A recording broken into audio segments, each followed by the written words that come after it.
great day to be a Tiger. JSU by 40 campaign. Coach Taylor, I was just thinking, I was sitting in my office and we were talking about Jackson State athletics, the tradition of Jackson State. You played here. What if 50,000 alums gave $40 a month for 12 months? Man, that would be huge. That's money in the bank for athletic program. Let's do this, Coach. I'm challenging all 50,000 alumni of Jackson State University, supporters, fans. Let's give $40 a month to JSU by 40 campaign. 12 months, 12 million. September to August, let's win championships in the classroom. Let's support Jackson State University. Let's support athletics. And let's make sure our coaches and our student athletes are successful. So again, Coach Taylor and I are challenging you, all 50,000 alums, $40 a month for 12 months to support Jackson State athletics. Go Tigers. Go Tigers. Support the JSU by 40 campaign. Visit gojsutigers.com/JSU by 40.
What's up, everybody?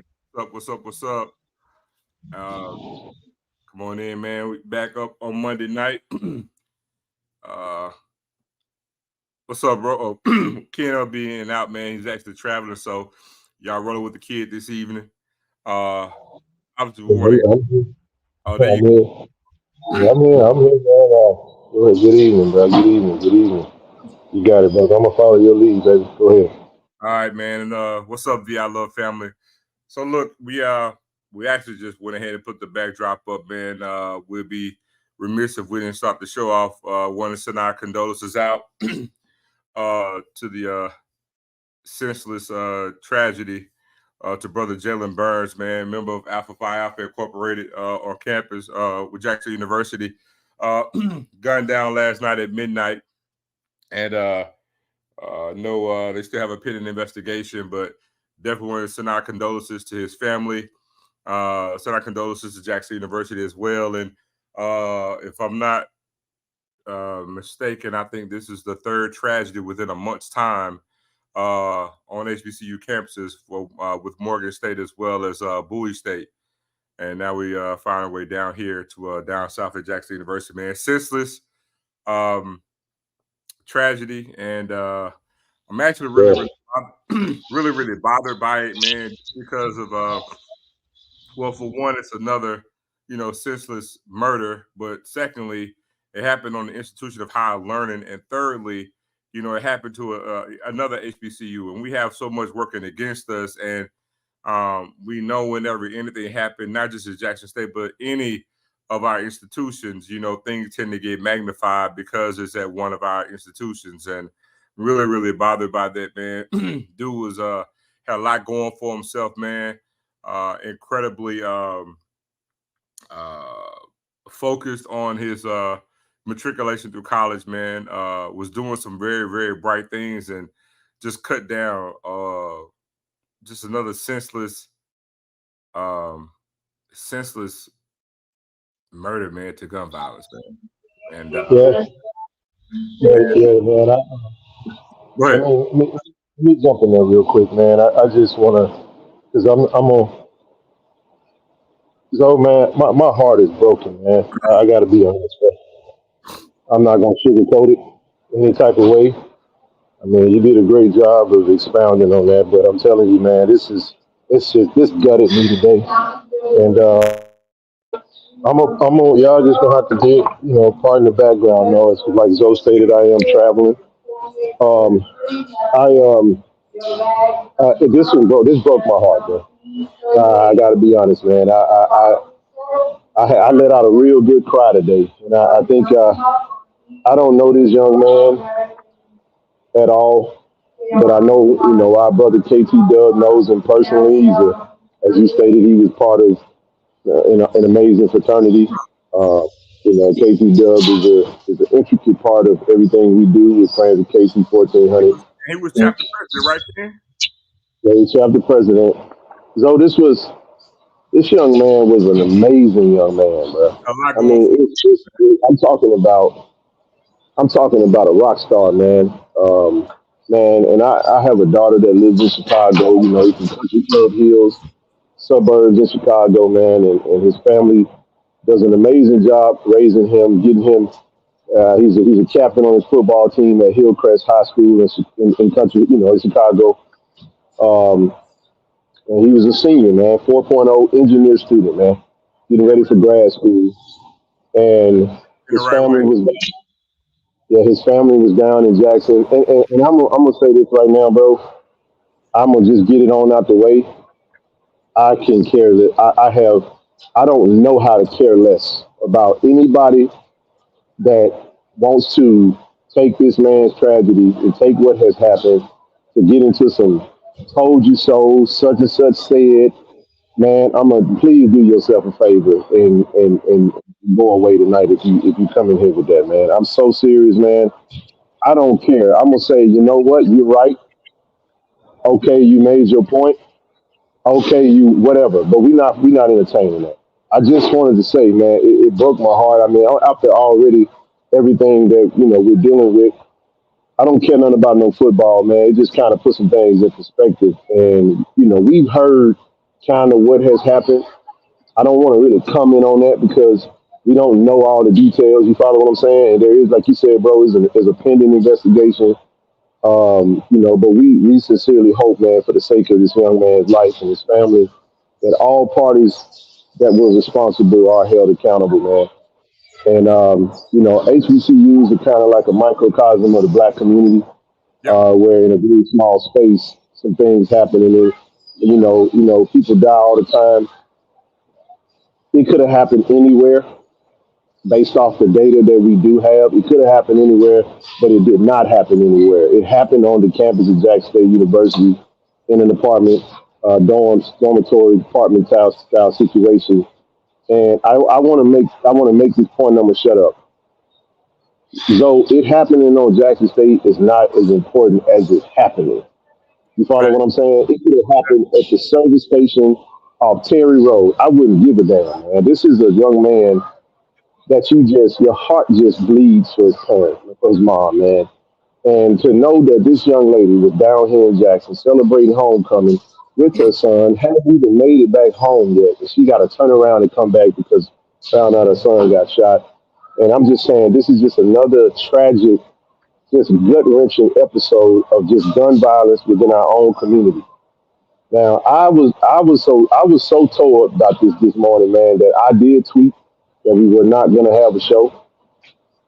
But I said, you know what? We do have a responsibility to continue to do what we do. Plus, it mix that up with traveling through conversations with bro, and we decided we're gonna go forward because I realize how important this platform is, not just for us, but for the community, for those that love and support Jackson State. And that's what we're gonna talk about. I'm gonna just say this, man. If you from another institution, man, and you in here tonight, man, you you're not contributing to the conversation in the forward thinking type situation, man. I'm not really interested in all that other stuff tonight. So I don't want to make an emotional decision by zapping you on some nonsense, man. So just keep that in mind as we go throughout the show, man. And I'm gonna be quiet. I know TD just joined, bro. I'm happy to see you on tonight. I know you wasn't on Sunday night when we did our reaction, so TD was also the reason why I wanted to have another show tonight as well, because TD did not get a chance to give his thoughts and opinions on the game on Saturday. But I'll pause. I'll be quiet, and I'll let you guys go ahead and jump on in there, man. All right. Yeah, what up, TD? What's up, Zoe? Not much. What's going on, Tiger Nation? How y'all doing, Ken? Yeah, man, like I said, Ken, we actually talked about it earlier, man, and things are different. We actually, have spoken on, what happened at Morgan State and Bowie. And actually kudos to Jackson State, because before the homecoming game, we actually before the halftime show, we actually stated that, we want to send our prayers and condolences to those affected by the senseless issues that happened at both Morgan State and Bowie State before the game. Excuse me. But no, man, it's crazy, because again, we're talking about a young man who, for all intents and purposes, was doing everything the right way. You know what I'm saying? Went to school, you know what I'm saying? Had a great GPA, was active in school, trying to matriculate, doing other things. Like I said, he wasn't just a member of A5A, Alpha Phi Alpha Incorporated. He was actually the chapter, the charter president. Going to the engineering field, which is a tough major to actually get into, but also had other prospective things that he was working toward. So his future was bright. And to see it cut short, over senseless BS, which is what it always is every single time. And it's sickening, man. Look, I had this conversation earlier today, and one thing I always say, and I'll let you go ahead and TTD. Take your time, bro. I've always said that the problem I have when people want to commit any type of assault, or even if it leads to any type of homicide or murder, is that people really don't understand that death is forever. I always give the example, back in the old days in the Bible, you hear certain characters in the Bible, or certain people in the Bible that live to be, 150, 200 years old. And I'll pose the question to y'all, like, 500 years is a long time, right? None of us are going to see it. 500 years is a long time. But guess what, TD? Even right now today, if you could live to be 500 years old, 500 years old is minuscule when you talk about forever. Right. And that's what people don't understand. Death is forever. And I can guarantee you, betting 1,000, 99% of the people who commit a homicide, I guarantee you 72 hours later, they regret the decision that they made. Especially the ones who justice actually get a hold to them. I mean, so and you regret what you did. I mean, again, you 1,000% of the time make a horrible decision whenever you make an emotional decision. Mm-hmm. That's what I'm saying at this point in time, crying and hooping and hollering about you sorry, you didn't mean it. It means nothing, because you're talking about this family will never be the same again.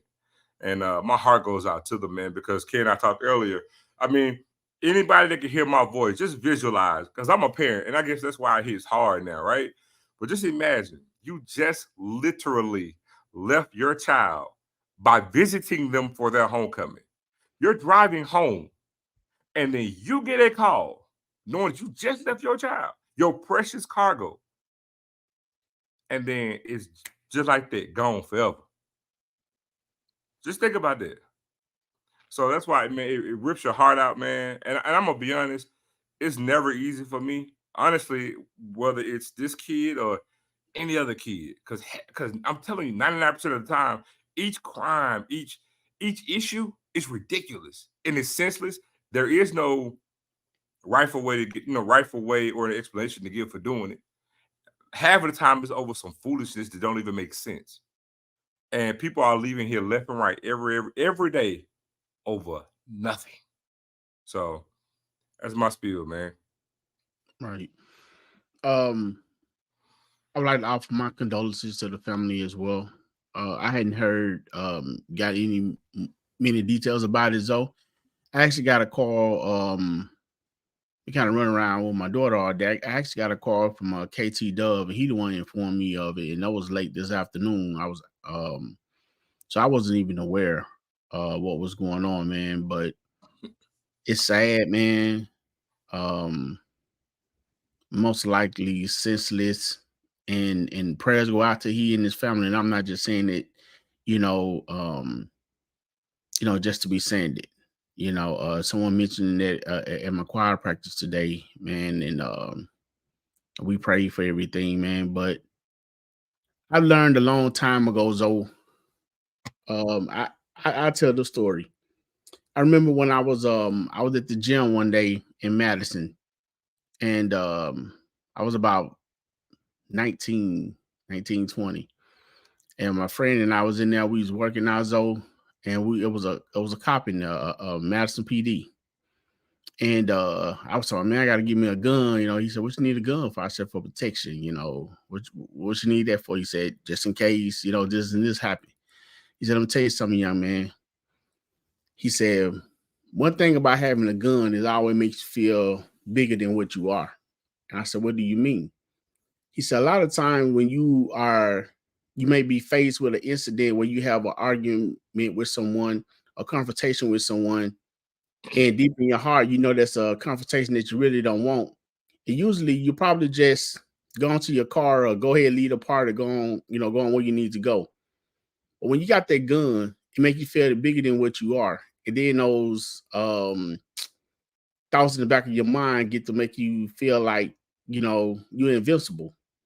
And you end up doing some stuff like you said, Zoe, within a matter of hours, you're sitting in a isolated room regretting what you've done or regretting your decision, all because you felt like you were bigger than what you are with that pistol. So, if that's the reason you're going to carry a gun for your protection, let that be the reason and don't bring the drama, saying because you have that gun and make yourself bigger than what you are. So we just need to continue to pray for the young man family, for the school, for the community, and HBCUs, period, man. We have enough that we have to deal with than to deal with, tragedies such as this. And again, I don't know any other details. Not sure why, so I can't speak on it, or elaborate on it from that standpoint. I just know another life, another soul is gone away from this earth. And just like you said, brother, death is forever, and there's no coming back from that. Hey, TD, you made a great point. I want to add something to that because this is something that people don't really understand. For us being, natives of Jackson, Mississippi, a city that is the blackest city in America. We got a lot of issues that we face each and every day. That's far beyond Jackson State. TD, what you just said is exactly the right thing because I moved to Texas about 10 years ago. And Texas is a state it's an open carry state. You know what I mean? Like, we can run up on anybody. Everybody is carrying, brother. So you learn to maneuver in a capacity where you try to diffuse any type of hostility, man, with intelligence and wisdom. And like, if it's your time to go, it's your time to go.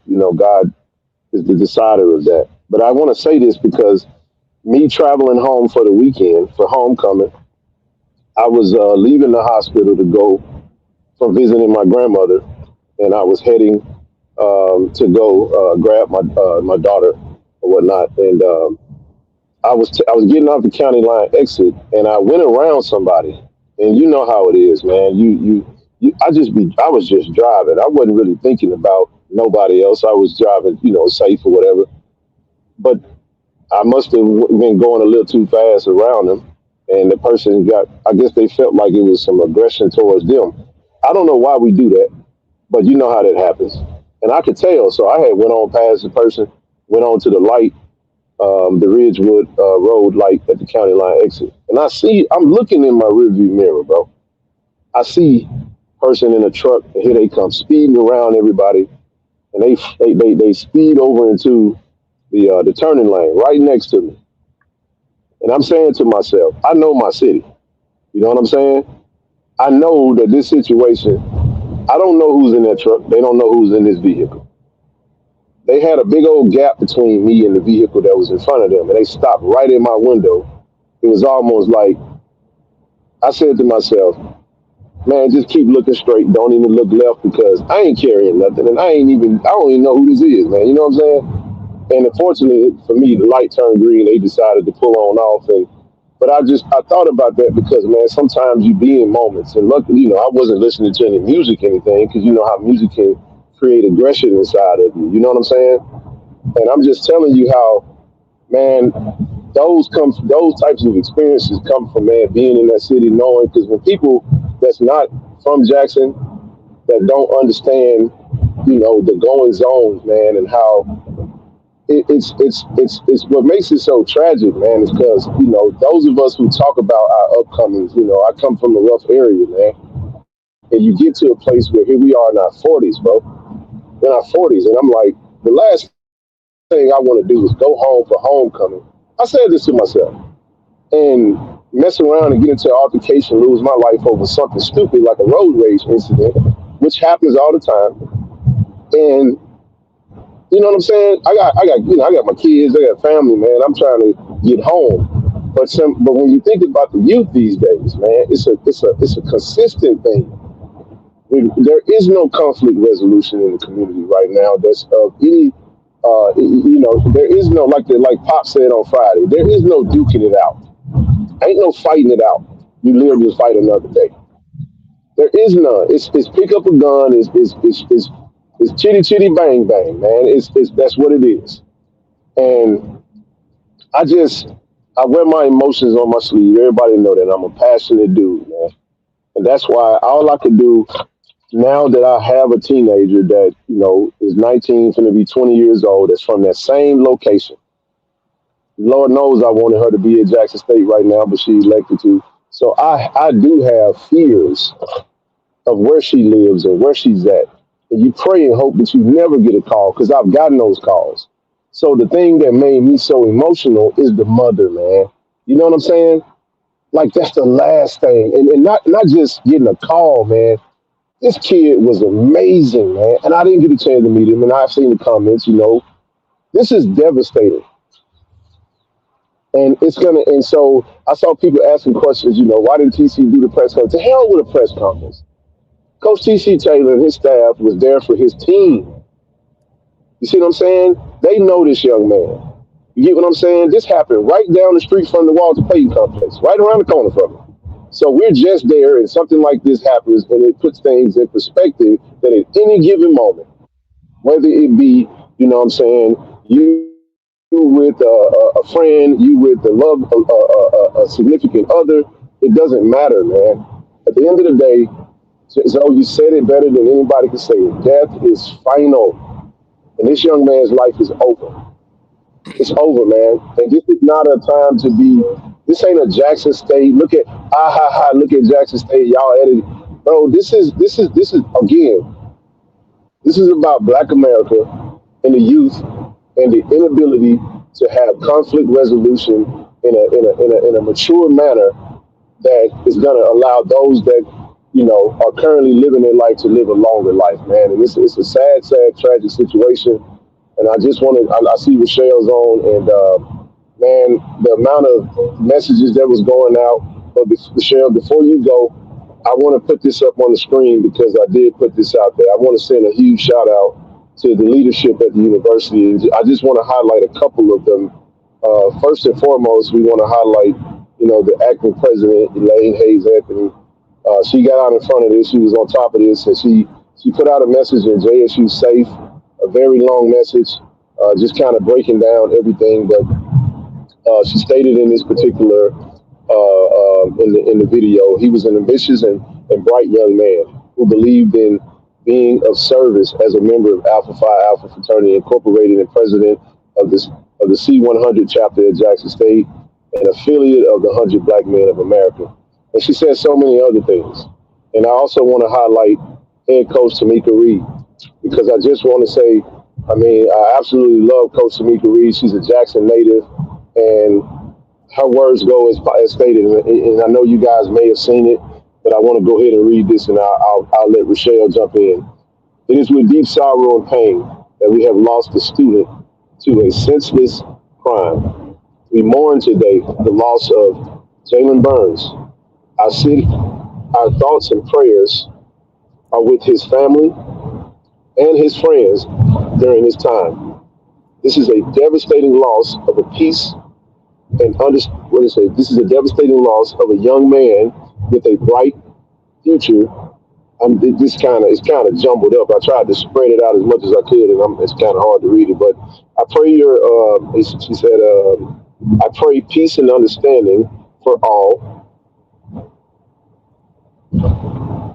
May your soul rest in peace and power. Jalen Burns. We are gathered with love and responsibility for all that we serve. At this time, our community will come together strong to help bring awareness to a trend that needs to end. We are here for anyone who needs prayer during this time. And she put hashtag our family. Sorry about that. I'm actually in the vehicle and the vehicle's moving. So, Miss Rochelle, the mic's yours. I'll mute my mic. Welcome to the stream. What's going on, Rochelle? Hey everybody. I wasn't coming on because I'm studying for a test, but when I saw this information and I saw you guys talking about it, I decided to come on because the visual that I have is in so many layers of trauma. And what I mean by that is that if those young men witnessed the shooting of that young man, they are now forever traumatized as well. The mother is totally the mother and father is totally traumatized from this. And even unfortunately, the person who did these acts, I know things are going back and forth. That person's life is over and their family is traumatized from this of not thinking. Um, and, we can pray, but I'm glad that Jackson State does have a mental health facility on their campus because not only is his fraternity brothers are going to need help, but just that anyone that knew him is going to need help. And we don't know how to grieve because you're going to be angry and sad at the same time. And those are two emotions that don't go good together. So my heart goes out to this situation. And I kind of hate, some people don't know when to be serious and some people don't know when to just shut up in reference to this thing here. And I can see the Jackson State definitely came out because I was kind of confused because I saw the other statement that went out about another shit. I was like, because I actually called Ken. And I said, Ken, I said, how many shootings happened? And Ken is definitely right about these children now do not have any conflict resolution. They just pick up a gun and shoot and not realizing that could be a life and your life is over just like that. And some of the things that I've heard, and it's crazy that this is October, which is Domestic Violence Awareness Month. And we don't talk about that either. But I hope if y'all know any of the kids at the school, tell them not to run from their feelings, but run to them, but definitely utilize the counseling center that Jackson State does have, because if you say the football kids, the football boys knew him. This is just trauma, y'all. Like our babies, this generation has more trauma than we realize. Is because it's so much shooting and it's become normal. Like we have normalized dysfunction, and that just shouldn't be the case. But that's unfortunately is where our children are living in. So they are very desensitized from any feelings. Like if you ask them how they're doing about a killing, it is what it is. That means they are just basically desensitizing to their feelings. So they're like breaking away from themselves because, it is what it is, Miss Rochelle. Why even talk about it? You can't do nothing about it. So they just see it. And it's just a desensitization of death that I don't think they know how they're doing it. They don't even begin to know how to express what they're feeling because they don't feel no more. And that my heart hurts for us as a school.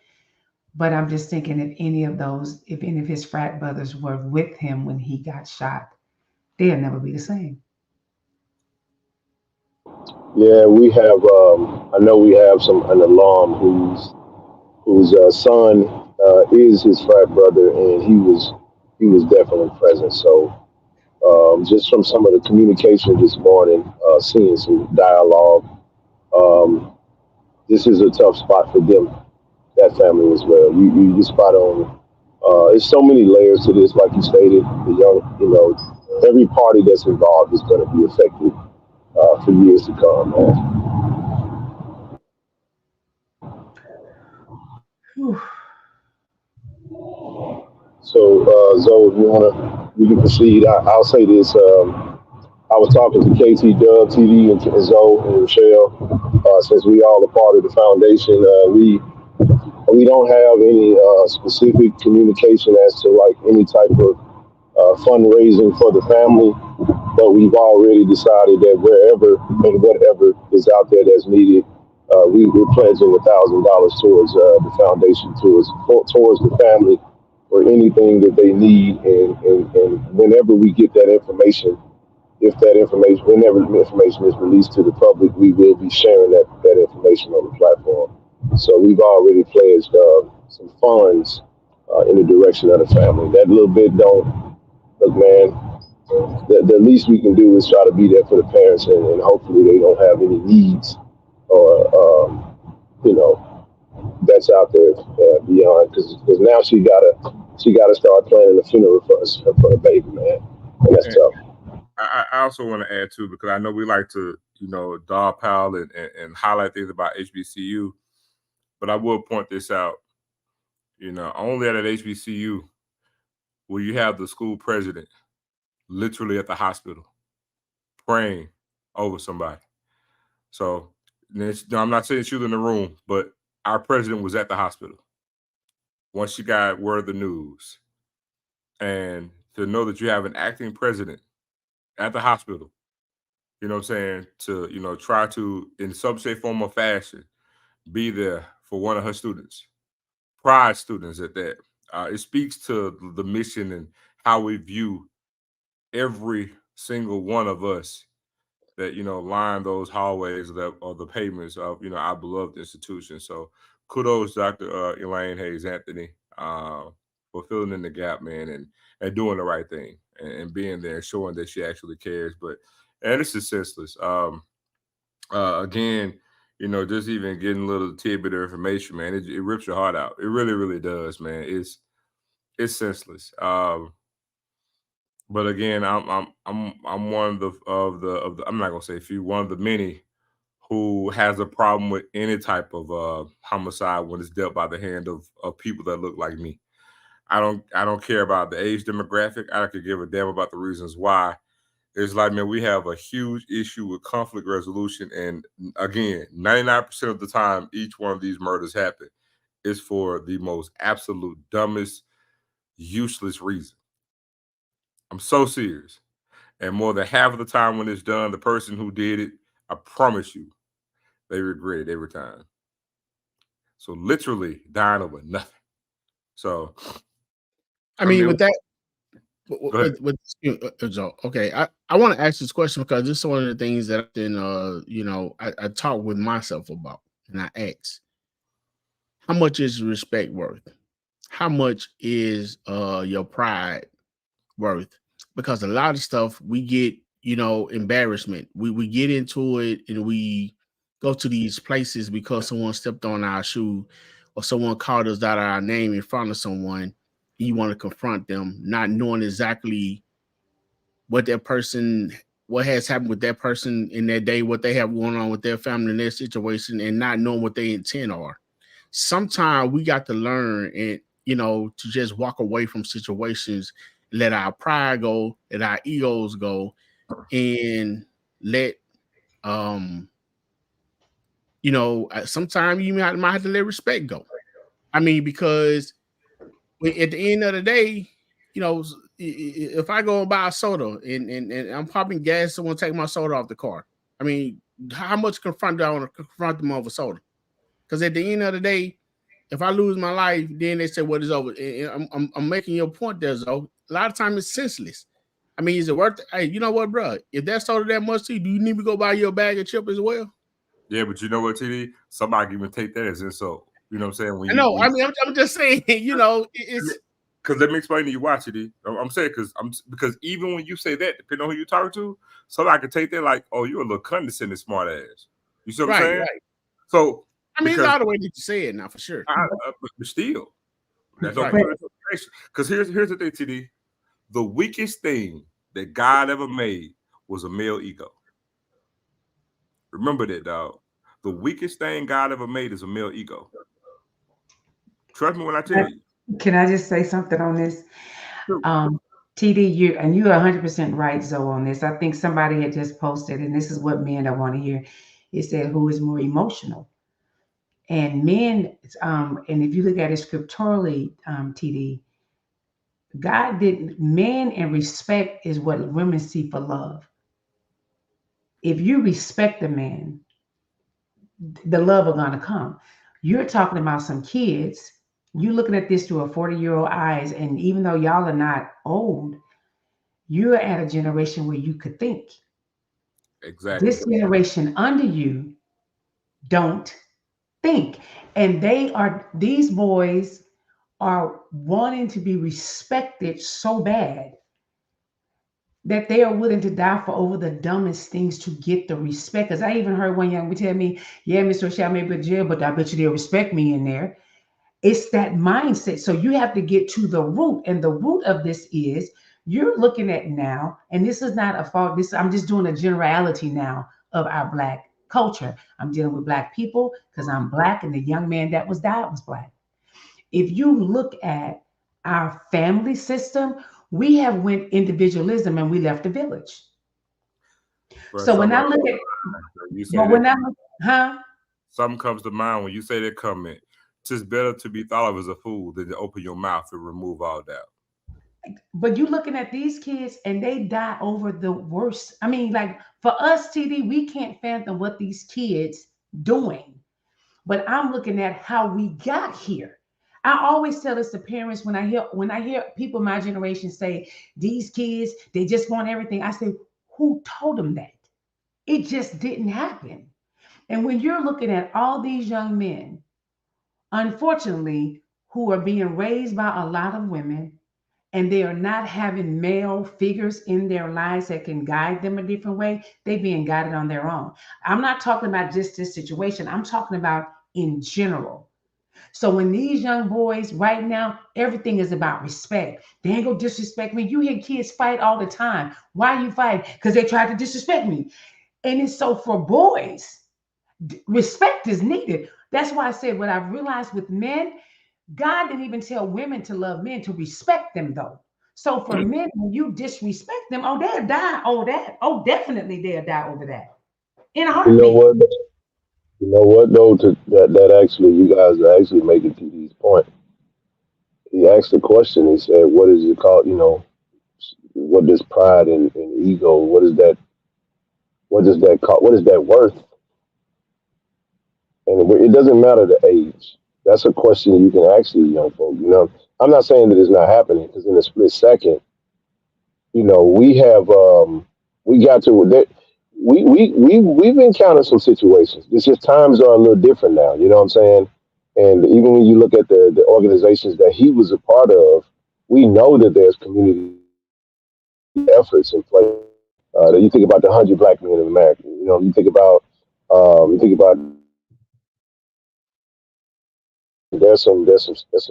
principles. There's some character development that takes place. But any situation can turn grim, and it's just a matter of we just we have to ask the real questions. Like, do we really value? And I hate having to have these conversations because it feels so broad. But it's like, um, do we really value life? It doesn't, and it is not just young folk. It's any age group, man. We get to a place where we just get so fatalistic, and it's like, but for the most part, usually the people who have something going for them, something to live for, usually those are the ones that try to, man, let me get out of this. You know what I'm saying? Let me just walk away from this because you're thinking about someone other than yourself. You get what I'm saying? But we can cycle in. We can analyze it until the cows come home. It's just it's hard to understand it, and we hate being in these spaces and being in these places where we got to talk about it. But it just kind of is what it is, man. And it's unfortunate. It's very, very, very unfortunate because you just kind of wish this didn't happen. You really wish it didn't happen. And then when you get into the details of why it happened, it makes it even more gut wrenching. You follow what I'm saying? And that's when we get to the word. I mean, senseless, man. Come on, this was so avoidable, man, so avoidable. And you just wish that it was. And you hate that it happened, man. You hate that it happened. I don't know what's going to happen from a university standpoint. As far as like changes but I do know this. I was in school in my junior year, my business law class. There's something that happened personally with me. I won't get into the details of it, but I was it's cemented in my mind. I think they'll never forget that day. All of those that are affected, regardless of therapy, regardless of conversation, their lives are forever changed. It's forever altered with the type of trauma that they just dealt with. And Michelle, you made a great point.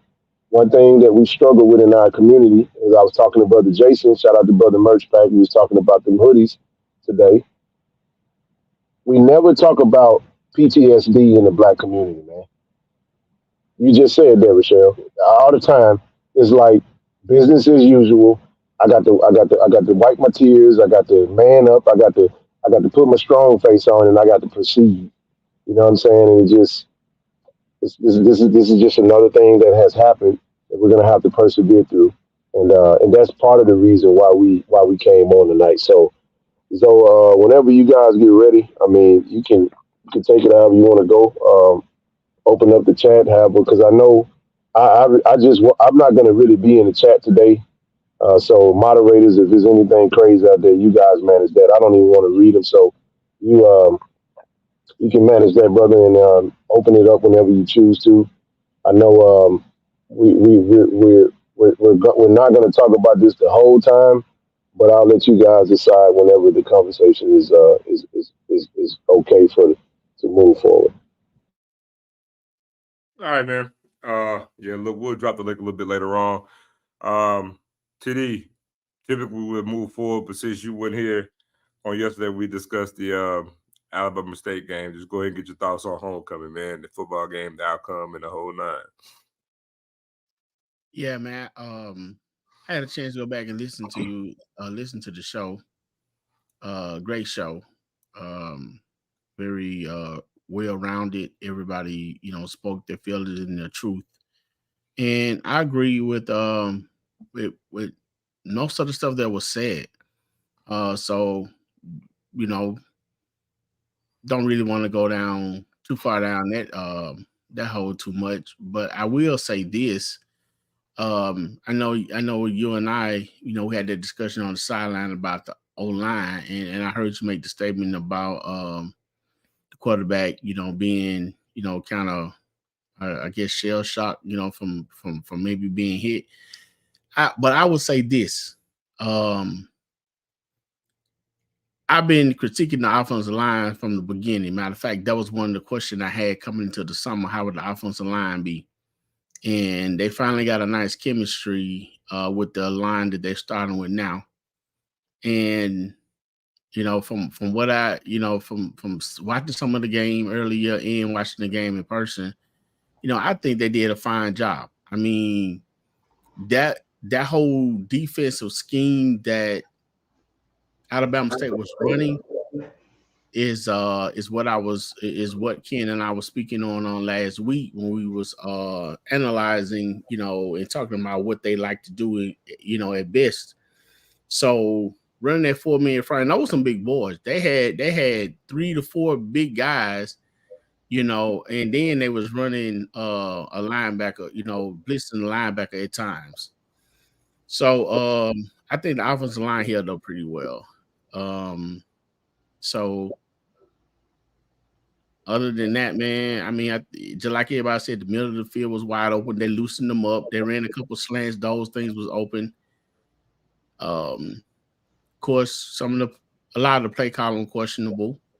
So I mean, and again, we weren't there. We're not in, like I said, we're not in the locker rooms. We're not in the meetings. We're not on the sideline. We're not sure about personnel, who heard what happened, why they're not in the game. So we can't speak on that. I don't think we can speak on what we saw. And from what I saw, play calling questionable. Some of the decision making was very questionable. We was pretty predictable on offense. You know, again, on the sideline we were speaking, when 15 came, man, we was like, okay, well, he's passing this time because it's been too many times he come in and run. You know, that didn't change. So it was things like that, man, that had us pretty much flustered and upset, and along with the crowd, especially people who know football. And I think Ken said it very well. You know, we're not gonna tell anybody how to feel, because a lot of people know this game, watch this game, and understand the game. And you saw what you saw, and what you feel is what you feel, and it probably be right. You know, but we have no control over that. All we can do is continue to be loyal fans and support the players and Coach Taylor and his decisions that he's made. Because I mean, we're not going nowhere. It's still Tiger Nation for life. Win, lose, or draw. So, like I said, I think most of the thing was covered on yesterday. So I'm not gonna. That's pretty much farther I go down that hole, and look forward to Saturday and playing Valley. And like y'all said, whoever start, whoever play. I mean, I like Ken analogy when he put on his coach's hat and said what he would do. You still got some players on the team with NFL aspects. You know, DJ is one that come to mind, DJ Stevens. So let's continue to, push those narratives and see what happened. So that's pretty much all I have for that. All right, Rochelle, you got anything you want to add about homecoming?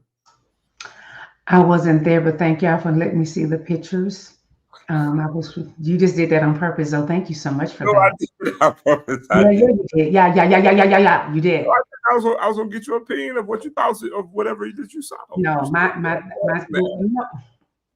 don't talk to me. My feelings were hurt. But anyway, I just I have nothing to say. I'm about to say, come on, Whitney. Yeah, I'm looking at. Yeah, it was a lot of fake injuries and stuff. I mean, it was muddy. You know, they muddied the game up. You know, pretty well with the fake injuries and stuff. We didn't go downfield. We didn't use the middle of the field. We did miss some tackles. You know, one of them ended up going for a touchdown. I heard the whole thing about, when I was talking about the band, everything was on point about that. But one thing I will say about the band, those formations that they did at halftime was dope. The J.R. Lynch Street and the 1400. Oh man, that was was dope. I mean, if I had a hat on, I'd take my hat off for that, man. So that was dope by the band. The crowd, I was pleased with the crowd. I mean, for the most part, the crowd was in the game. So very nice turnout. Very nice turnout. And so, the only thing about it, I enjoyed the whole thing. I don't think about it. We didn't get that W. So that's that. All right. Well, look, man, as y'all know, we hit the road this week.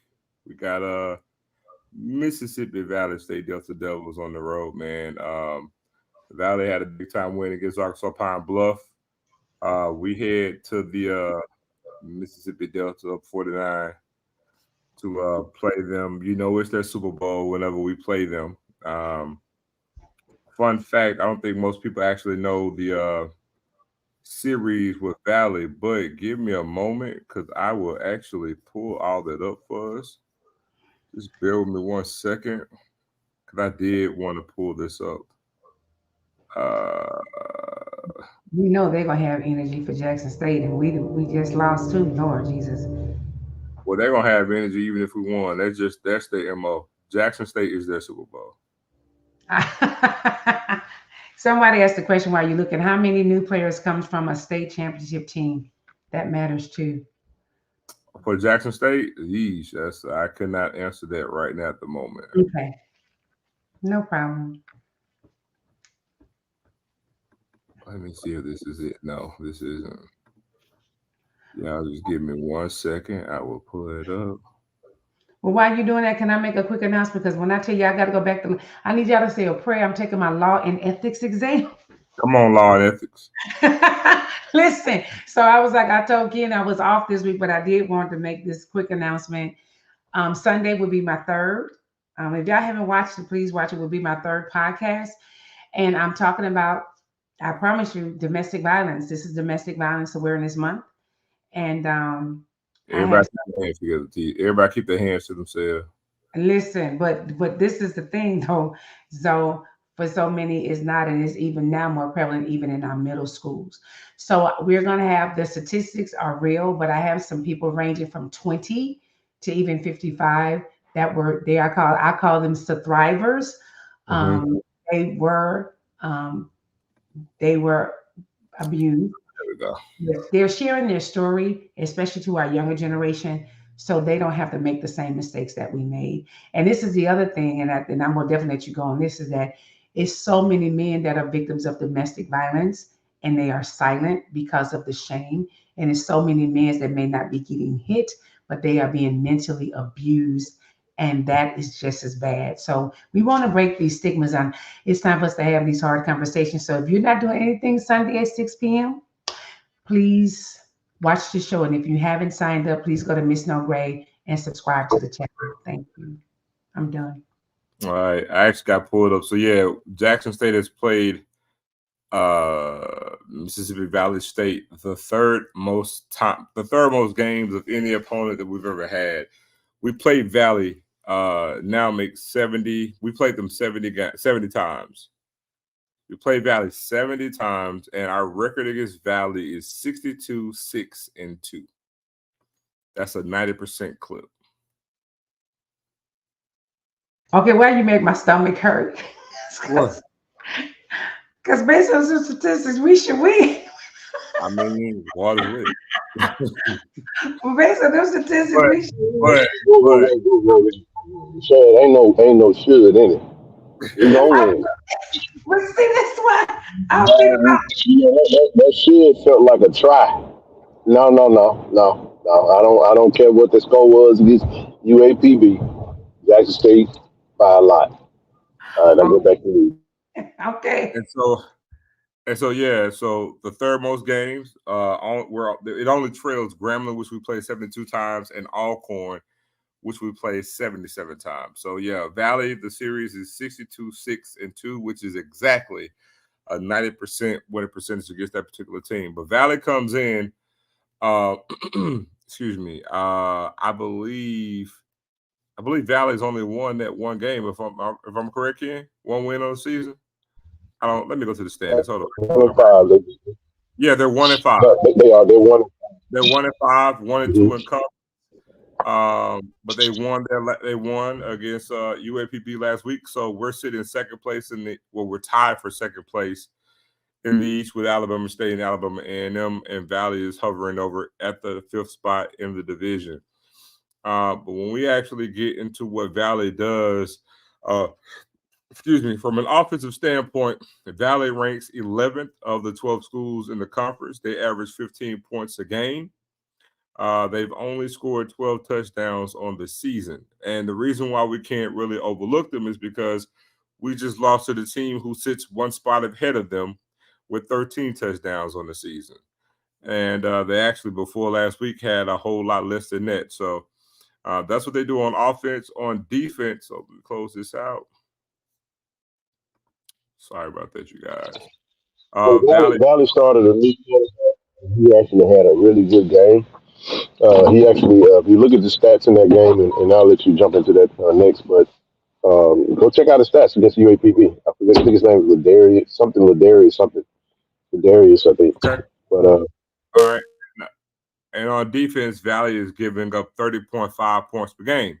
Now, not too great of a number, but they're only one spot behind Jackson State, which right now we're giving up 28 points per game on defense. Right now we sit at third place on scoring offense with 28 points a game. And we're pretty much breaking even right now. We're averaging 28 points a game on offense and giving up 28 points per game on defense. I will say this though, TD and Mr. Shell, we have had trouble with teams that play tough as hell.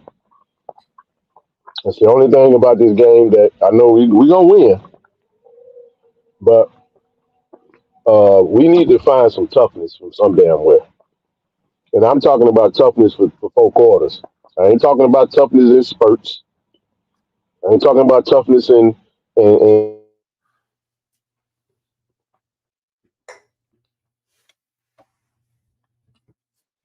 Ken, we have the defense at Jack State has always usually been a staple. It's called the dark side. Right now we like the shadow. We did all right. We've done okay. And they'll say that. I mean, it's not no disrespect to anybody, but the stats are what they are. We gave up 14 points, 13, 12, 13, 14 points a game last year. Zoe, you said we giving up how many now? 28? 28. That's double. Now I know the Texas State game is in there, but it don't matter. We gave up 77. Well, I can actually change that as well, because when it comes to the stats, I can actually take it to conference only. And when you go to conference only, we're averaging 24 points a game and giving up 24.5. So that's what I'm saying. That's still a 10-point increase. Mm-hmm. Actually, it's a 14-point increase because last year in conference, I think we gave up an average of 10 points per game. I think, if my memory serves me correctly. I thought it could have been. I think it's like well, for a little while it was. Toward the end of the season, we had a couple of games that kind of got away from us. We gave them some points, but I'm sorry, man. It ain't like that was 3 seasons ago. That was just last season. So I'm sorry. Defense wins championships. Offense sells tickets. Offenses look putrid and pedestrian at times. So the beauty of the way that things just went for us, Zoe, what we say today, we got 2 games. If the coaches make some changes, we got 2 games to show what we can do in a different light from what we've shown it. And when that happens, guess what? Hell, if let's say we make a quarterback change. Let's say that quarterback start lighting it up. I can guarantee you, some folks might change their mind about it, because right now they probably saying, I ain't going to Texas Southern game. But I guarantee you, if you go see that UAPB and that Mississippi Valley game, I guarantee you're going to say, you know what, I'm probably going to go to that game because, man, we done put up 35, 40 points a game the last 2 games. It don't matter if it was Valley. It don't matter if it was UAPB. I think you gained some of the fans that you probably lost after we lost homecoming. That's just my take. I pause.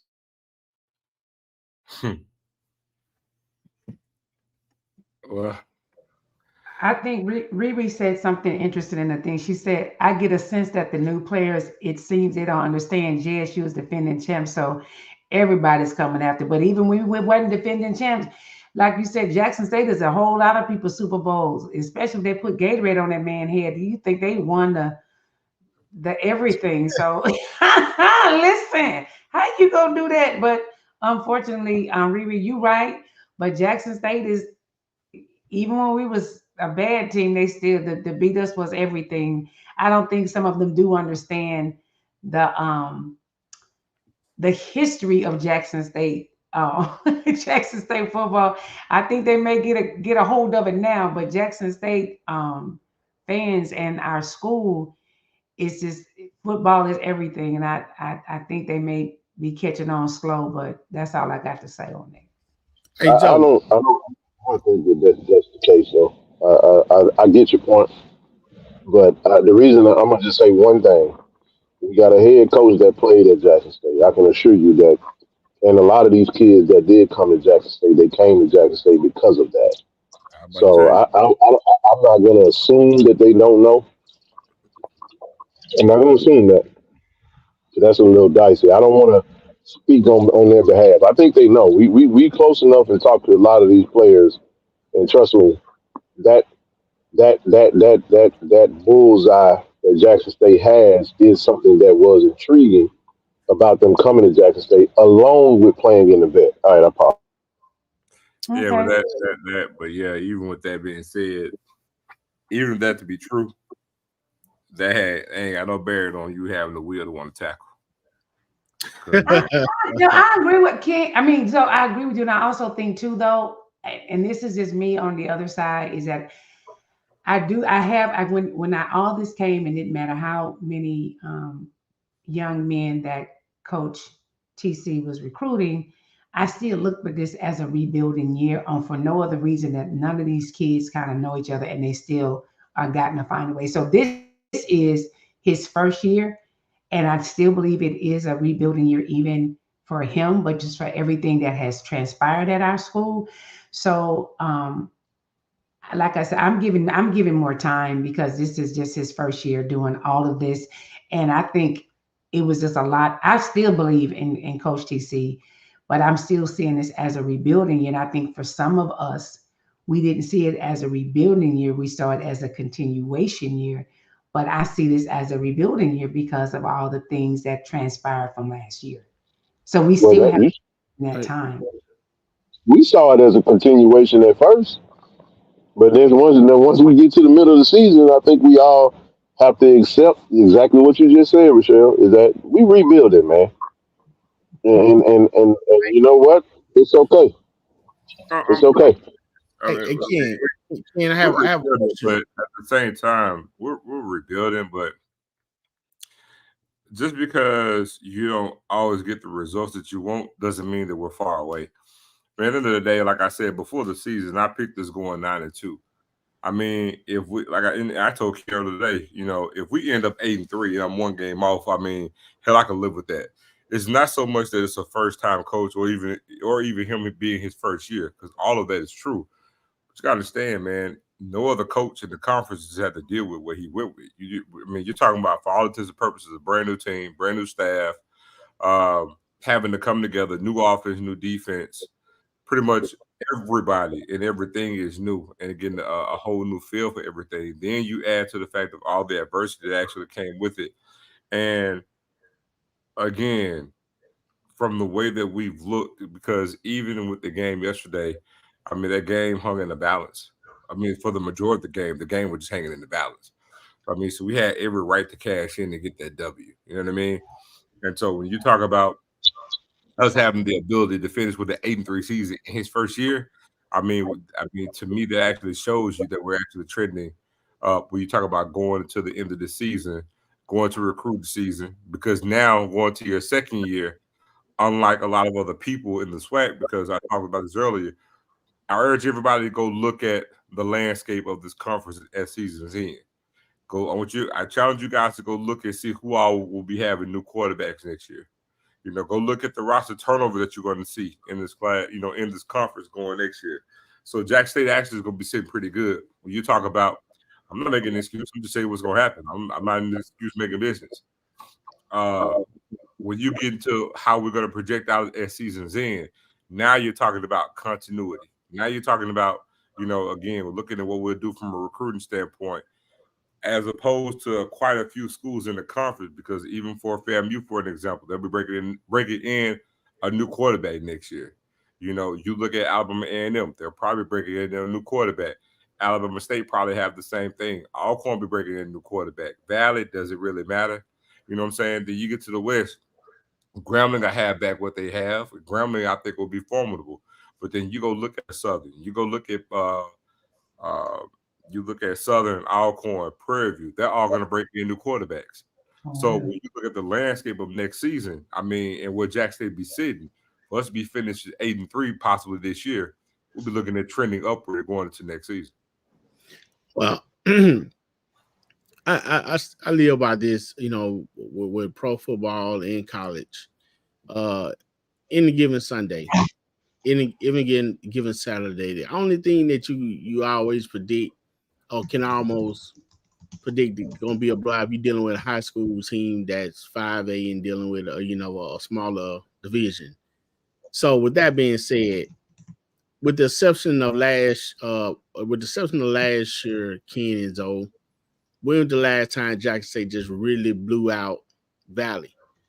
And I will add, and I will also say for y'all answer that question, Ken, you said something right before you got off. You said you always leery of those teams that play tough. I mean, because that's something that we hadn't done a full game this year yet.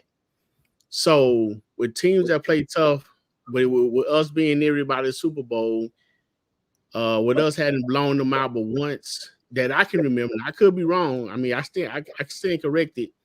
Just ready to blow out was last year.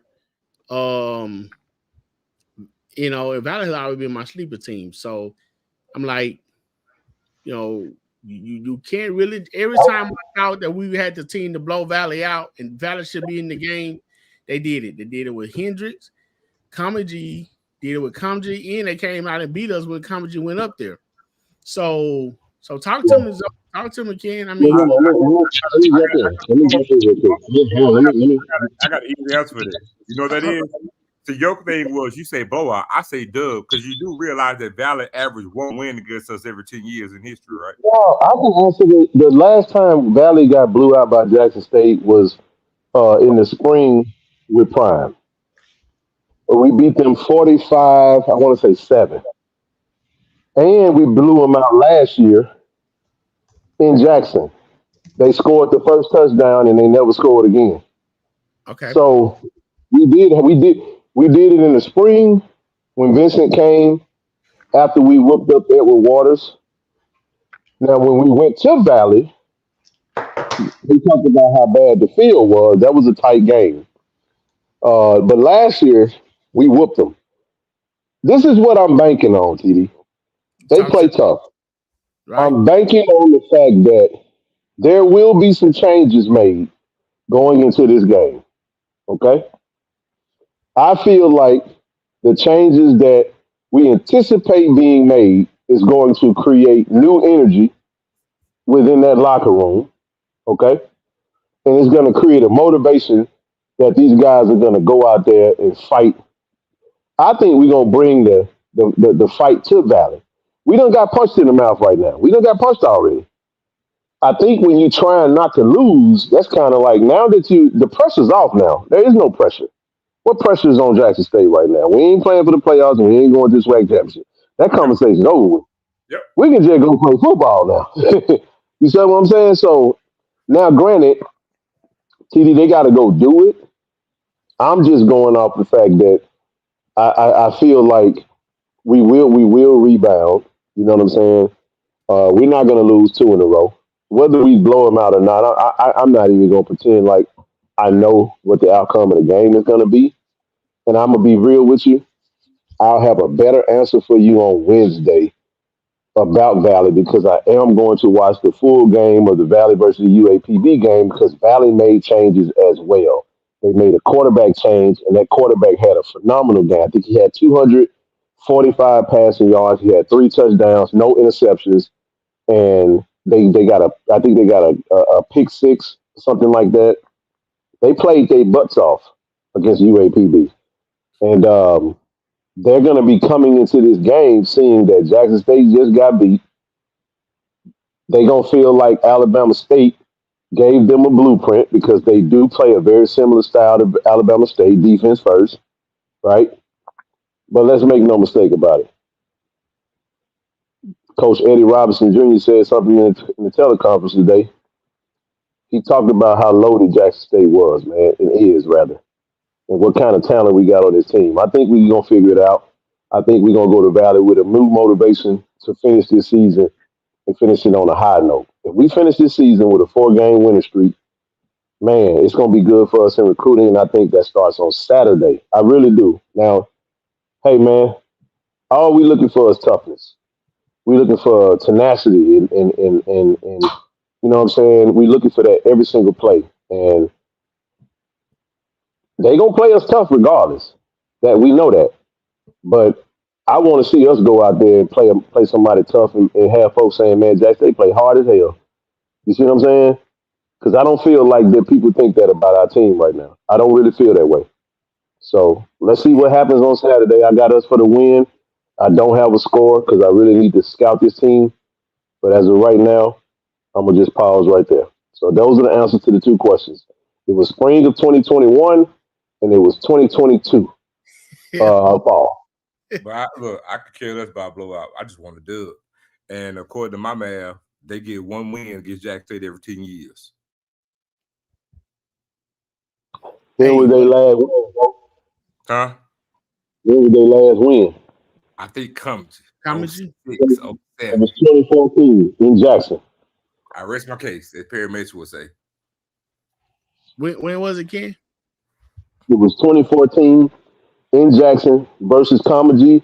We lost 18-16 if my math serves me correctly, or something to that effect. All I know is that boy threw the ball on the slant route that slipped between two defenders in the last possible second of the game. And that one, I don't think it was I don't know if that was the last play of the game, but I do know that he hit the wide receiver on one of the man. He threaded that thing through a tight window, and both defenders was right there, but the ball got through to the receiver, and he ran a touchdown. And Valley went crazy, man. And I actually wasn't even mad because I was so still pissed off about Comedy being fired.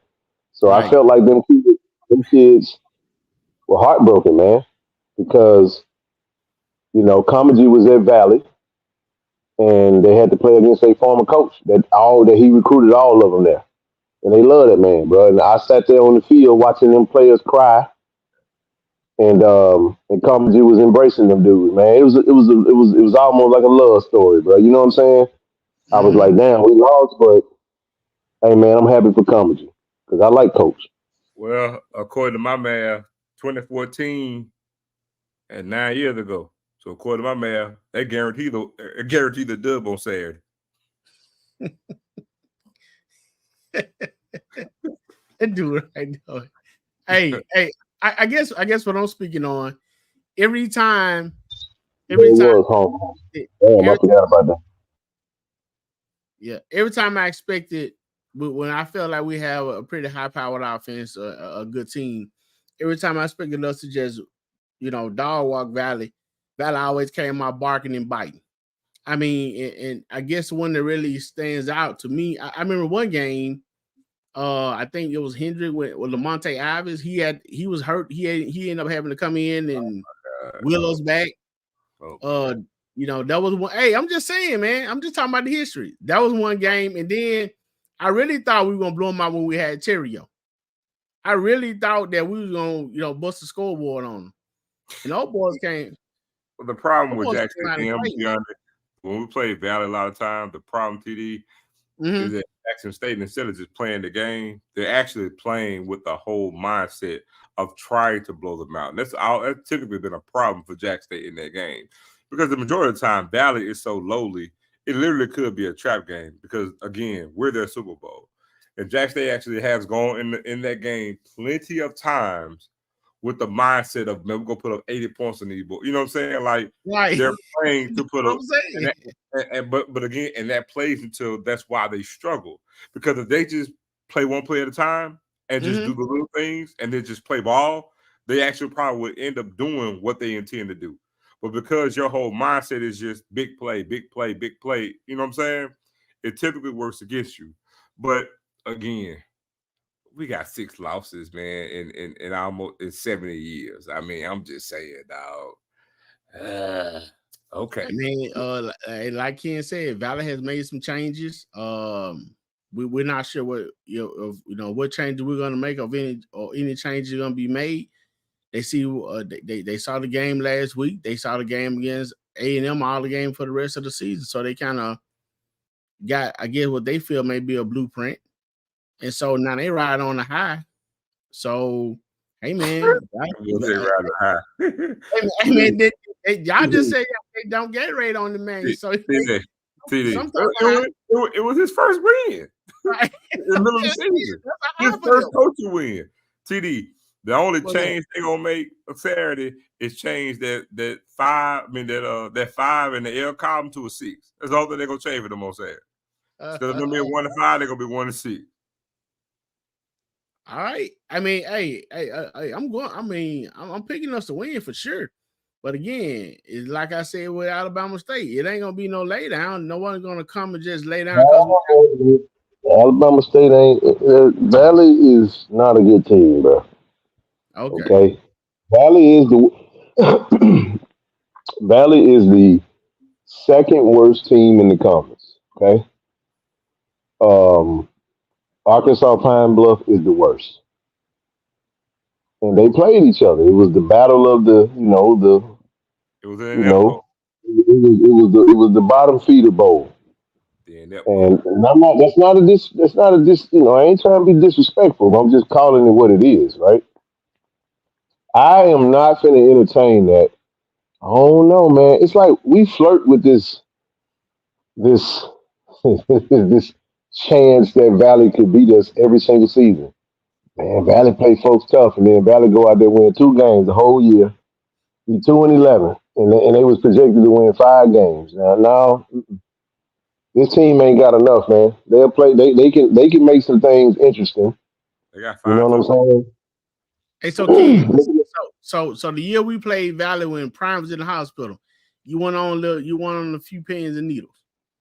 Well, again, that game was an ugly game, and they was complaining about the field. If you go back into that game, man, it was a lot of slips and falls, man. It just was we were struggling, man, trying to trying to play. It wasn't an excuse. We wound up winning the game. We had, I think James Houston. Did James Houston score in that game? Yep. Somebody scored. No, I think that was Al Young. Was that Al Young? Somebody got like a pick 6 or It was something. an interception. It was Al Young. It was Al Young. So you got a situation where that game was just a tough game. But you also, TD, you know how folks get up to play against Coach Prime, man. That's how it was. And I wanted to add this too because we were talking about Coach TC rebuilding. We want to also remember TC is following Coach Prime, man. Something no one has ever done before because no one has ever had to let it. It's almost like, excuse me, it's almost like fast forwarding and trying to see who's going to have to come into the Colorado situation after he leaves. You follow what I'm saying? TC is the first to have to do that. And it's not an excuse. It is what it is. We're a little bit more keen to some of the the challenges that he faced. You get what I'm saying?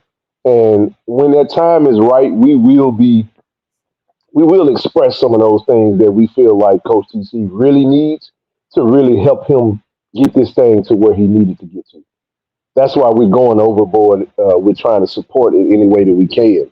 But as far as back to the Valley conversation, that was a tough game. TD, we won 28-19, if my memory serves me correctly. You know what I'm saying? So, and it was just a tough game because when you got a pocket passing quarterback, man, he could never get comfortable. And it wasn't because they were so, you know what I mean? And we played super aggressive. They took advantage of the middle of the field. I think the tight end scored. You know what I'm saying? So it was just a funky game, bro. Right. And they had a But big we wound up quarterback though. winning. We had Caleb Johnson. Caleb Johnson's at Prairie View now. Right. I So tell he you, had a good game. when it comes to Valley, man, in my lifetime, I've seen way more blowouts than tight games. I can't speak for you, TD, but I've seen way more blowouts against Valley than tight game. I see way more blowouts, man. I done seen a whole lot of Jack State put up 60 points against Valley than I have anybody else. Well, someone put in the chat the last big blowout, I think, was they said 2007 was 50 to something. And then that was in 2007, according to the person in the chat. So, other than that, man. 2007 we beat them 50-16. I mean, but 2010 we beat them 43-7. I mean, I see way more blowouts, man. Way more. So how many blowouts you see since 2007, and then what last year in what the spring? That spring game Ken was referring to? Yeah, but I mean, guess what? You just count blowouts. There's a whole lot more wins in that time frame. Oh, that's true. That's true. I'm just saying, I guess what I'm saying, the projection of our team, was supposed to be, so much more dominant and well put together and well, than Valley was, and they still came out and played out tough, and they had all of us as fans, kind of like, wait a minute, man, what's really going on? Wait, what I'm saying? That's. Let me tell you what I think happens. What I think happens with Valley is we got to stop playing down to our competition. Exactly. I agree. No. And here's what I mean. Like, stop looking at the records and going into the game saying, "Oh man, this team just 1-5. We finna whoop these boys." And I really believe that over the history of the times we played them, man, we kind of have that mindset. And then the other side of it is man, they 1-5. We definitely can't lose this game. So it's almost like we're overlooking them and we're playing not to lose. Man, just go play football, bro. And when the times we went to just go play football, we beat the hell out of them. Because the reality of the matter is, Valley was one of those schools that did not have their full allotment of scholarships. So they always was playing with a half full cup, So now I think this is one of the first years that they do have all of they're giving out band scholarships, so their band is big as hell, and they're giving out 63, just like we giving out 63. You feel what I'm saying? So over time, they're going to eventually, have some opportunities if they, Coach Wade recruits that area. Because guess what comes out of the Delta? Nothing but a bunch of $2 steaks. Some old short, stocky, strong mother. You know what I'm saying? Like, boy, let me tell you something, man. Hey, it's a lot of toughness come out of that Delta, man. Peppers come? No, Peppers out. Where Peppers from? Starkville? Greenville. I think Peppers. He's Greenville. You see what I'm saying? Peppers is tough. He's a tough kid, man. So I'm just saying, that's something you got to consider. But if you look at they're a blue collar team. I ain't overlooking Valley. Don't get me wrong. I'm just saying we got punched in the mouth, and losing homecoming is so unforgivable for some folks. And man, there's no way in the hell that we're going to Valley and we're gonna stink it up. There's no way. Now the fact that we lost that homecoming game now lets you know Valley will get the best that you actually got to give them. That's what I believe. I believe we put our best foot forward on Saturday. And we go out there and we try to change the minds of some people there's some people that's out on the season right now. There's some people that's out on the coaches. They out on the coordinator. They out on Coach TC. And a lot of it is foolishness. Some of it is, is how they feel. It is what it is. But, I've even heard somebody say some silly out on the internet talking about we need to fire TC. I'm like, you got to be the biggest idiot. Like, what is wrong with you? You're not doing no stupid stuff like that. And he ain't done nothing to warrant that. And we just get started. I'm telling you right now, man, I've never seen a coach have to go through as much as this man has had to go through in his first season. And now you couple what we talking about at the beginning of the show, man, that's even more something that in the middle of the season, he couldn't even make a press conference because he's having to be there for his team in the midst of tragedy. It's just one more thing he's had to deal with. So again, no excuses. 8-3 are some special numbers. I like that. I like those numbers. I'm gonna roll with 8-3 for the season with an upset over Alcorn. Because I'm telling you now, we finish this season with a dub over Alcorn, and we play that fight song in the vet and piss everybody off, and we're gonna go into this off season and recruit our butts off, and we're gonna come back ready to win the SWAC championship. Because this is why we get FAMU in Jackson next year, and we won't be playing them at the beginning of the season. So we know FAMU gonna be tough, and everybody's pretty much who they gonna be. You follow what I'm saying?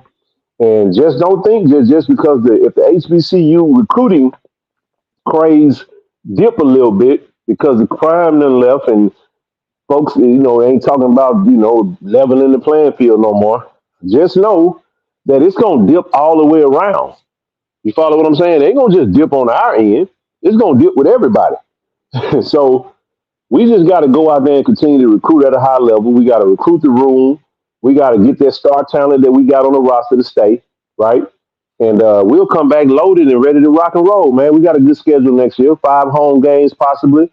Well, we'll have 5 home games, but I think we're gonna be just fine, man. I was disappointed as hell about the homecoming loss, but I mean, man, you give yourself this 24-hour rule.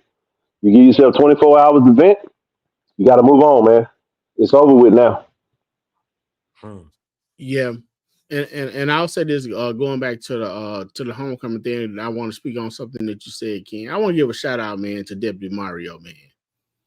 Man, I appreciate you, brother. You made some stuff shake for me Saturday after the game, man. It was tough for your boy. I had to get some stuff loaded, man. I mean, you almost took me to a police academy and driving, man. So I appreciate the help. So shout out to Deputy Mario, man. I mean, you're a great supporter and a loyal watcher of the show, man, and we appreciate you. Thank you very much. Mario. Yeah. And Ken, you said something just a few moments ago in the other night, Sunday, for all the freshmen that's in the room, we hope they don't get too conflicted and too many people in their ears about what's going on with definitely what Coach Taylor is building over there. We get those guys to really stick around and get into the system and add more pieces to it. Man, I mean, it would be amazing. It would be amazing. We can definitely keep all those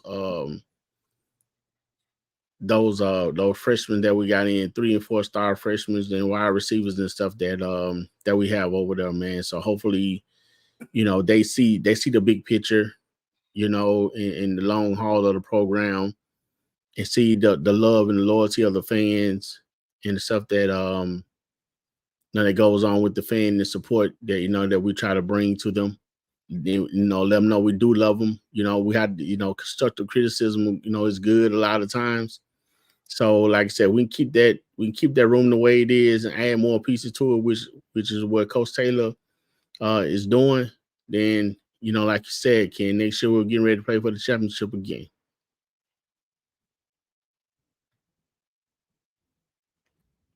Oh, man. Spot on, bro.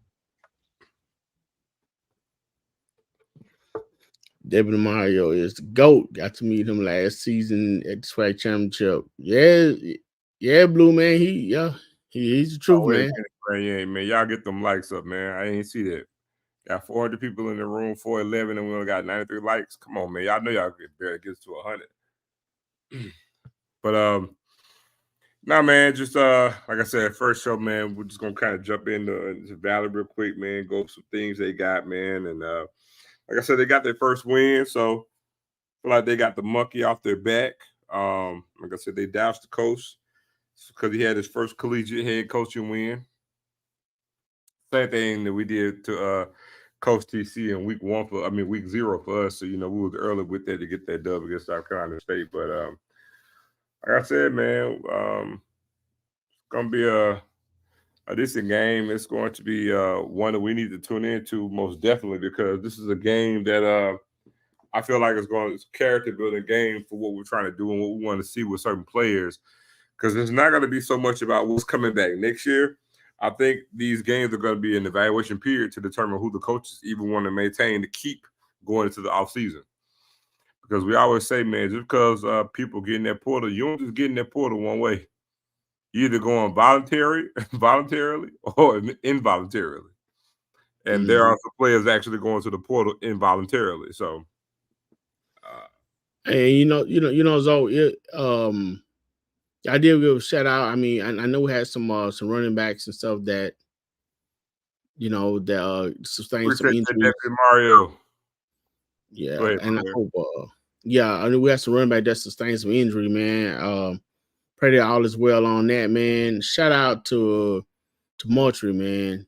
The boy ran that ball. I mean, and I wonder why after the Southern game he didn't get a minute carry. I mean, I know Miller and Mulligan was doing their thing, man, but you know, I think after that Southern game, he deserved a few touches as well. But you know, he disappeared for a little minute, but he came back and showed why he should be he still should carry that rock, you know, on a time-to-time basis. And also, man, a bright spot to me that was consistent that still got me, you know, pretty high. It's a Weston, that Dylan, the kicker. Yeah. Was still on it, man. I mean, the Mhm. boy has a leg, so you know. Yeah. Still happy about that. That was another bright spot to me too, man. He was 246 yarders. Yep. One game. So yeah, that was dope. Tell me about it. Tell me about it. But yeah, man. I actually hold on. Let's see something.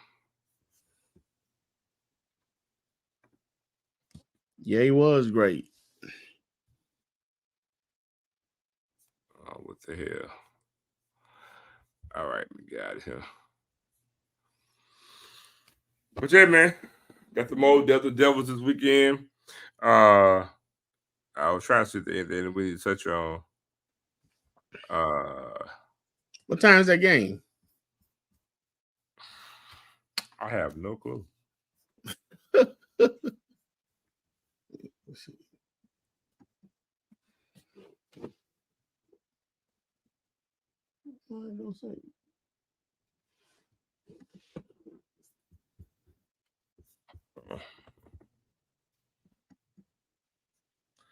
Kickoff is at 3 p.m. He said 2. Everybody's saying 2. Oh, 3 p.m. Eastern. So yeah, it's 2 o'clock. It's 2 o'clock. Doc said 4. No, I said 2 o'clock. Okay. Yeah, it's 2 p.m. for the rest of the season. Yeah, it's 2 o'clock. Okay.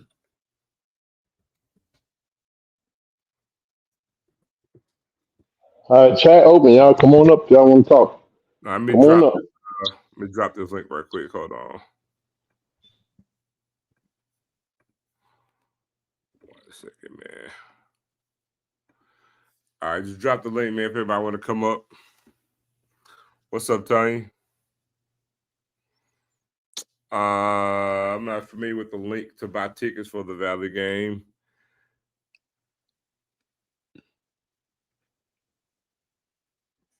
Yeah, I saw Shannon Sharp. He did like the Delta Devil mascot with their red jacket on.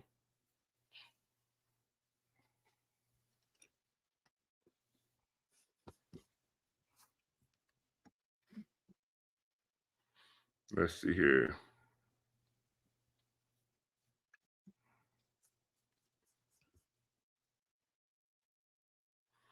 Let's see.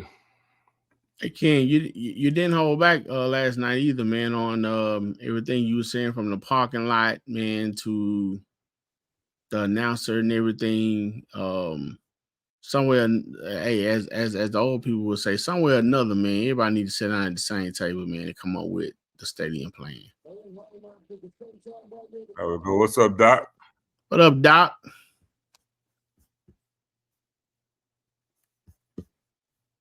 Doc, yeah, we had a lot of improvements to make, but yeah, what's going on, Doc? Ain't nothing, man. I just sitting here. I just finished watching the Cowboys game, but it was a tough loss on Saturday, you know, for homecoming. Tell people just don't hit the panic button so fast because we still got 4 games left, and like you said, we could still end the season at 8-3. You gotta realize too, a lot of people had us not even getting to 5 or 6, you know, saying 5 or 6 wins. A lot of people had us going like 4-7, you know, saying 3-8. So like we had, you know, TC has, you know, overcome all those expectations. in his first season, and we just can't hit that. Like you said, we just can't hit that panic button early.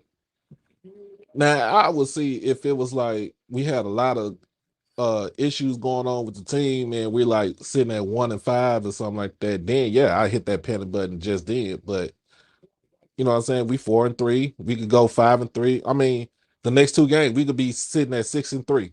Mm-hmm. And then, Yep. or you could say, or we could go even better. At the next three games, we could sit at 7-3 and go into, like I said, go into the Alcorn game just fired up and just come in with with the attitude and the mindset that we can get it done and be, like I said, be 8-3. It would have been nice being 9. To me, it would have been nice being 9-2 and having that conversation to, what I'm saying, to get that bid for the playoffs. But who can say in their first, like you said, who can say in their first season as a head coach of Jackson State that they first season they went 8-3, or just what I'm saying, won like 6-7 games in a whole season. Hey, I Doc, mean, did you make it to homecoming? no, man, I actually had to work this. I had to work Saturday, and then the missus, she was on assignment in Chicago, in Arlington Heights. Okay. So yeah, we couldn't make it out. So we'll try to be there next year. But my whole thing is I'm trying to come in for Alcorn. So Okay. I'm trying to make my way down for the Alcorn game. Juwan Ford, what's going on, man? What's going on, TD? Zoe, Ken, Doc, how y'all fellas doing, man? What's going What's on, man? going on, Thanks, Juwan? man. Good. Good. I had a few statements. I went back and listened to the live from last night, and y'all made some good points, especially Zoe when you said about the dry run. Eventually, me personally, I think the dry run should come when we have the blue and white game during the spring game. And I heard about the engagements with the fans. I don't know if everybody remember years ago when I hated, they used to put it on the jumbotron, but they used to tell the defense what we gonna do, shut them down. What we gonna do, shut them down. I think there was something bad luck for us because every time they played it, they and the other team to get the first down. Mm-hmm. But what I would like to see is third down, crowd make the noise, have one of your big defensive player picture up on the jumbotron. Or you know what? Or how about having the little graph showing you the amount of noise you're making? Good idea. Better. I like that too. Like at Texas State, I watched the Texas State game. Mm-hmm. The same thing happened on there. They had the graph up there. Yeah.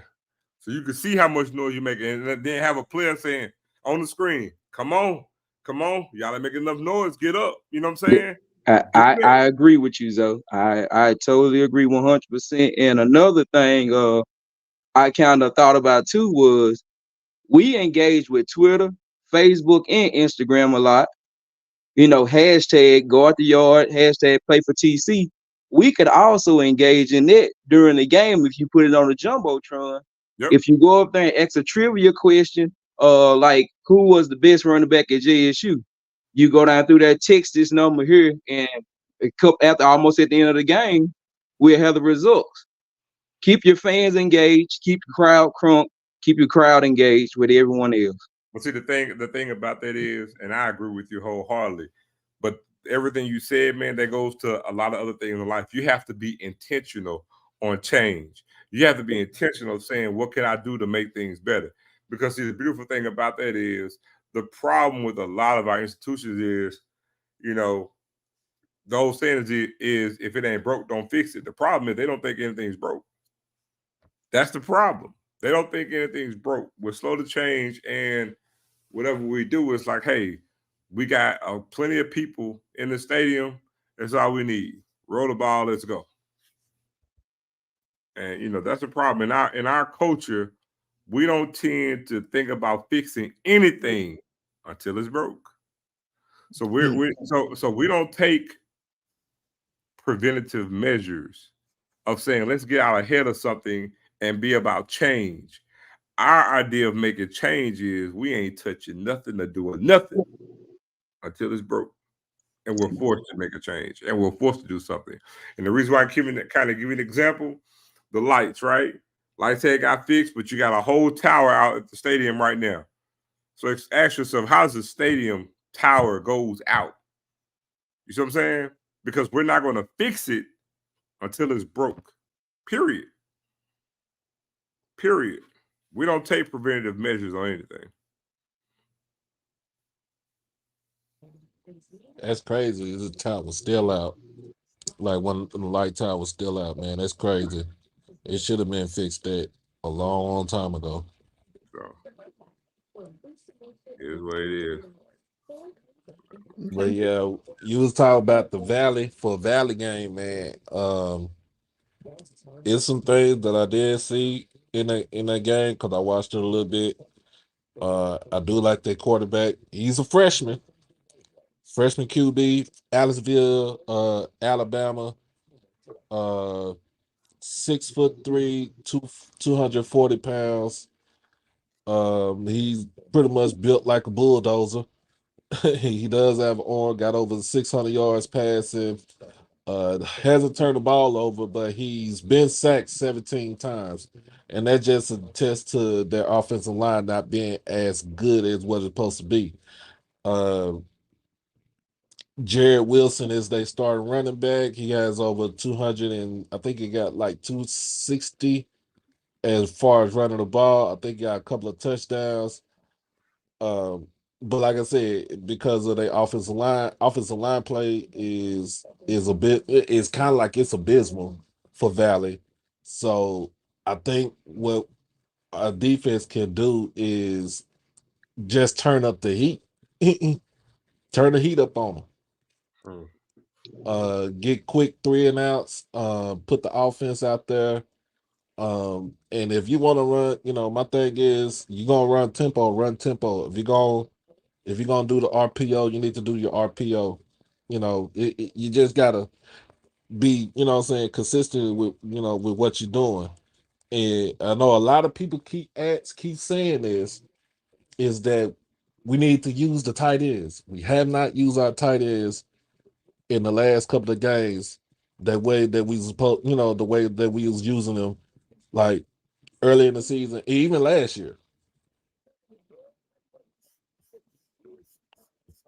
So I mean, I think that would be this would be a game where we can use a tight end, like you said, sitting in the middle of the zone.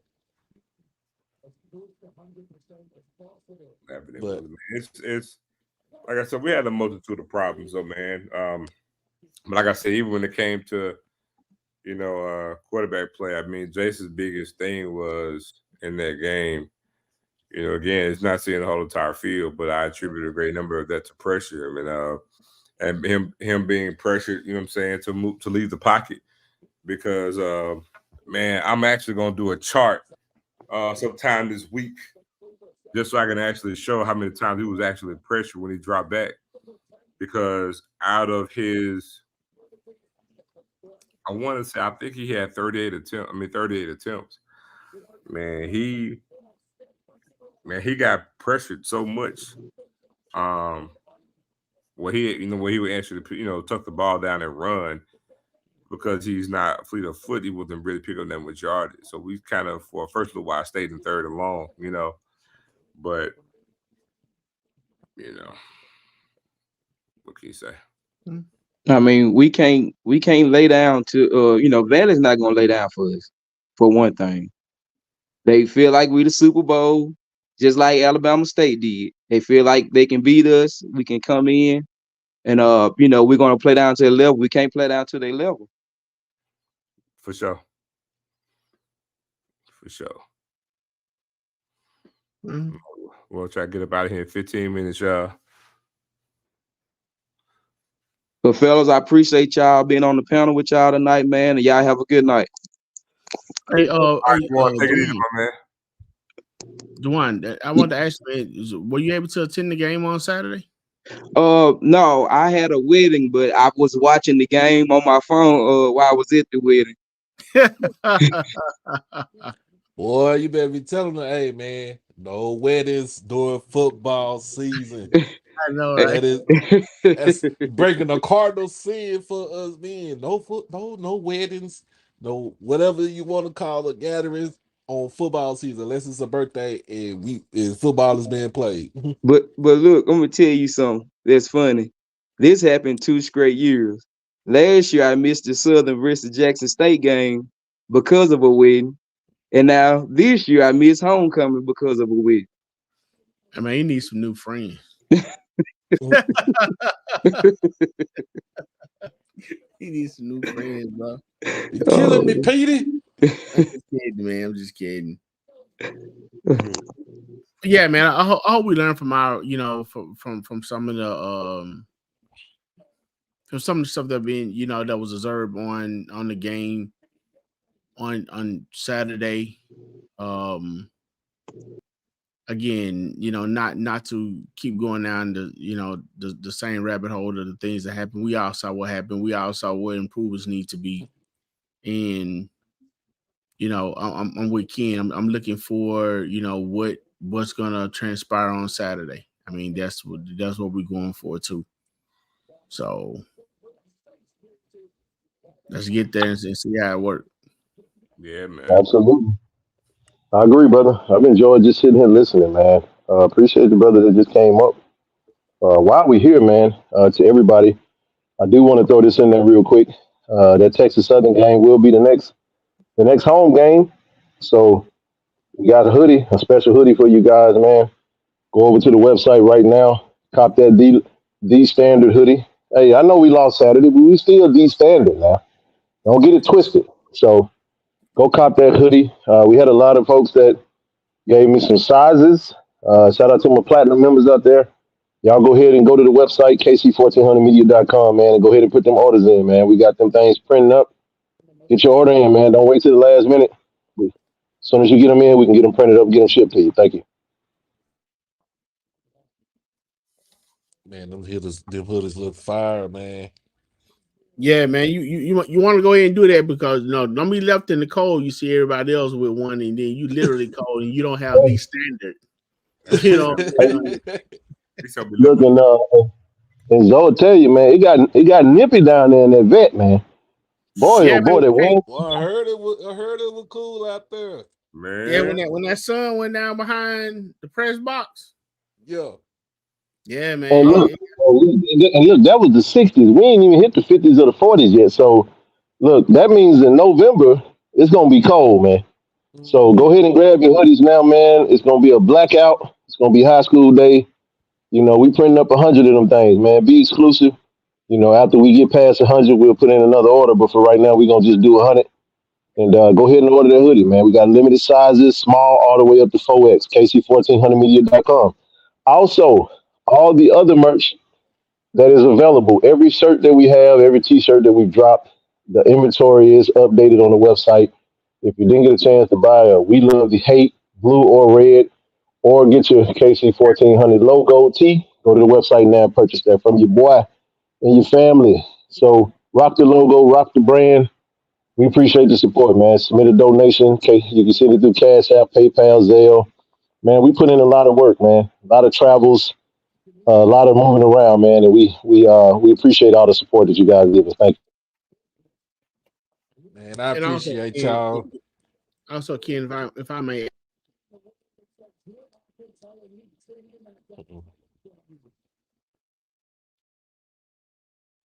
My internet. Yeah, man. I order one. So go to the site and get that hoodie, man. Like I said, it's a blackout. So what I'm saying, don't get left out in the cold without the standard. So and also, man, a lot of these players are still selling merch too. So man, hey, let's support all around, man. I mean, we going everywhere to all the other site, paying a lot of money, man. Let's support our own. Let's support our own. Let's go to these player sites. Let's go to our own sites, man, and patronize them, man. get some merch. Man, and one more person I want to shout out. Hey, man, shout out to Craig, man. The Jersey Wave, man. Man, the Right. jersey I had on the Robert Brazil throwback. He made that for me. He made that Jimmy Oliver throwback for Nook.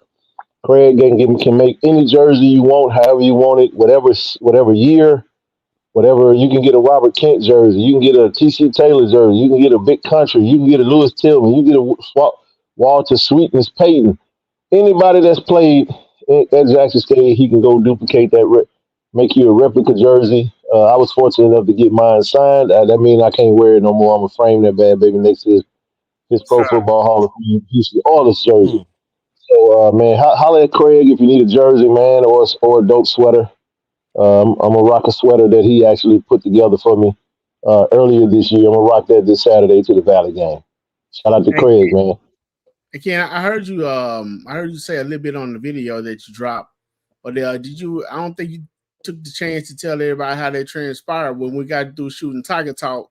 When you put the jersey on, you said, "Hey, all I need to do is get him to sign it now," and then you walk outside.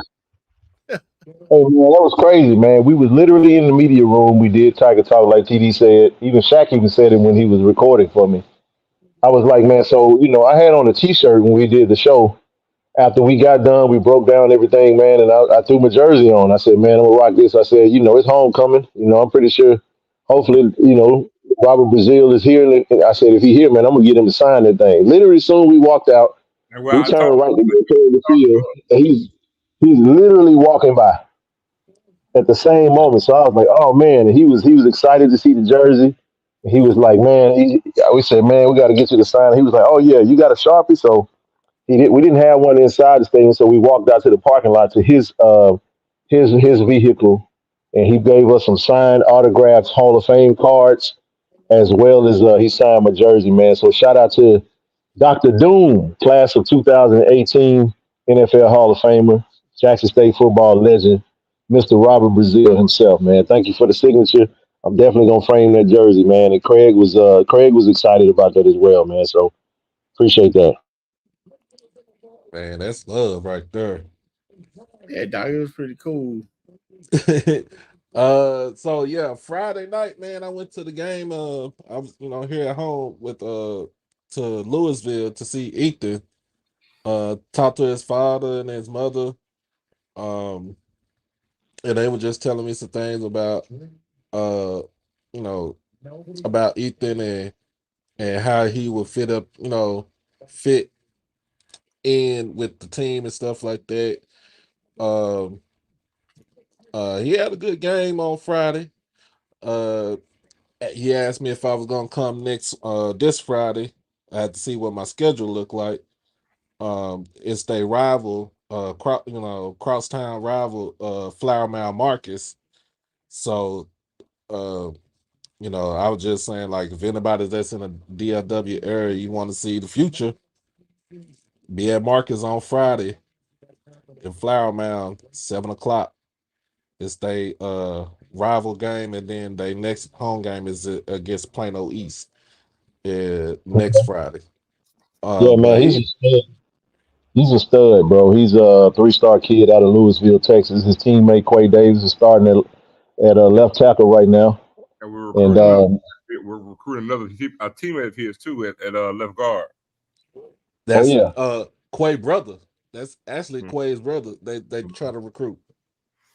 Nice. We want them all, man. He's Ethan Terrell is a legacy kid. His grandfather played for Jackson State.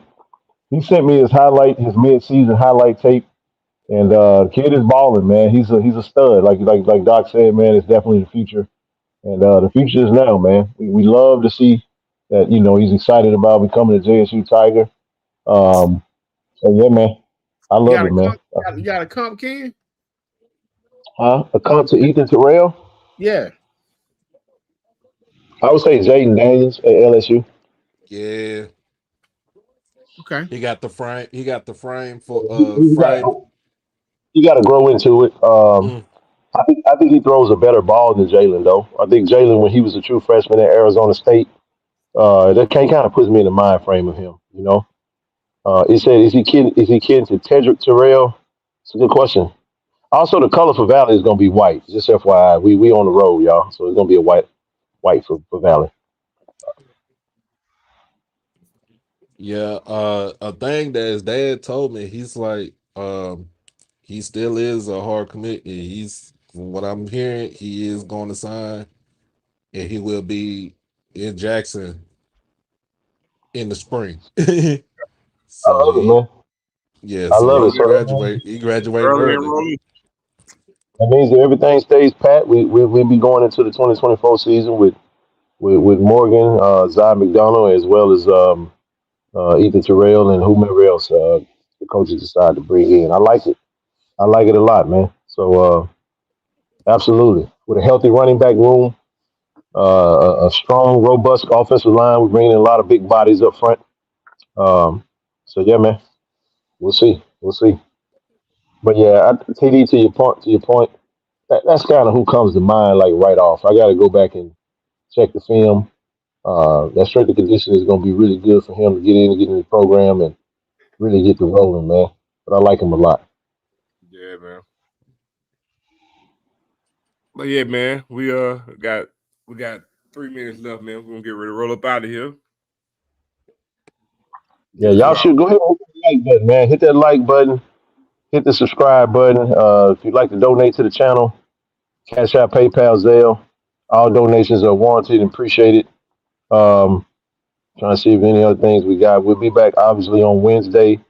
Again, just wanna send another, prayers to the young man and his family for the tragedy that we spoke of, and to all of the JSU family, man, all the students, student athletes, everybody, the administrators, the adults, everybody, man, everyone, the police department, the campus police, everybody that's had a hand in everything that kind of took place, and just great show tonight, fellas.